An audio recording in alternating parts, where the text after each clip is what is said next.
In the last video, I introduced the concept of additive synthesis and how it relates to morphine.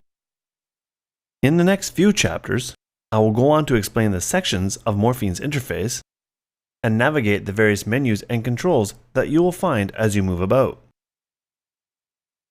The first section in the top left corner is the General Settings section.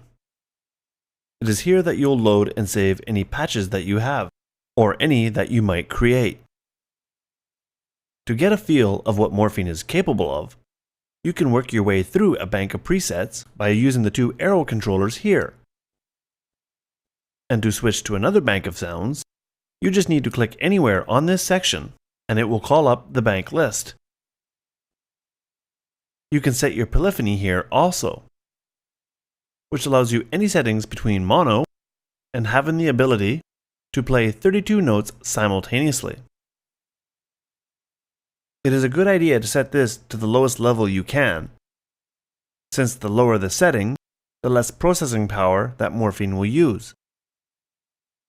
The next two boxes are tuning settings. The first allows you to transpose the sound in semi-increments from -24 to +24, giving us a span of 4 octaves worth of transposition.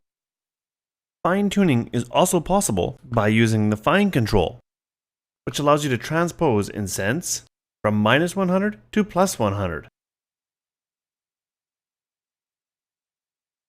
Lastly, you can select from one of the 4 different glide modes available to you. This is used in conjunction with the glide knob over here. There are 2 different operations that can work in 2 different ways each. Bend signifies that any note will glide like so.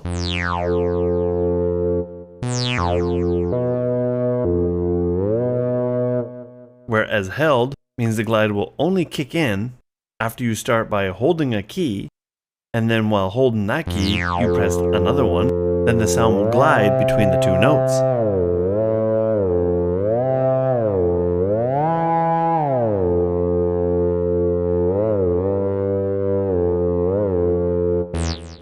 The other factor is whether it is ST or VT, either static time or variable time.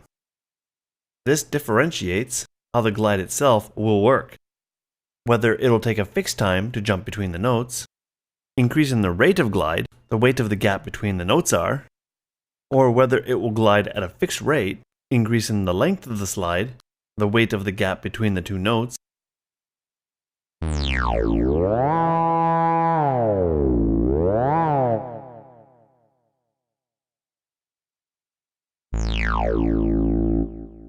the glide knob itself controls the glide time. I hope that after that, you're still with me. If not, then experiment a little with it yourself, and the concept should become clear enough for you. Moving to the right of this, you can find the velocity curve knob. This controls how responsive Morphine is in relation to the incoming velocity of your controller keyboard, or MIDI data. Turning this fully right will make Morphine more responsive, and moving it left towards 0 will make it less responsive to the actual velocity of the notes pressed. Again, moving to the right, you come to the attack, decay, sustain, and release controls.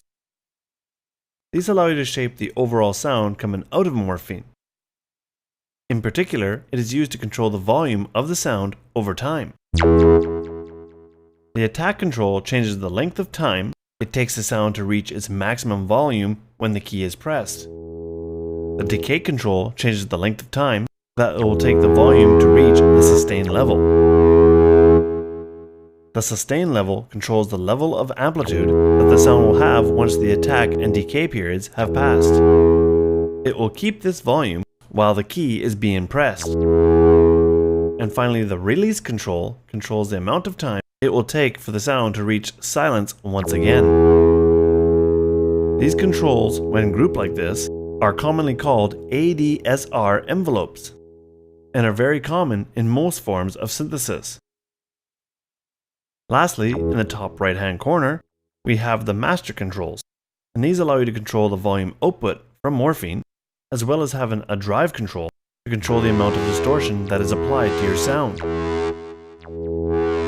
This video covered the top section of Morphine's interface. In the next section, we'll look a little more closely at the generator panel of Morphine.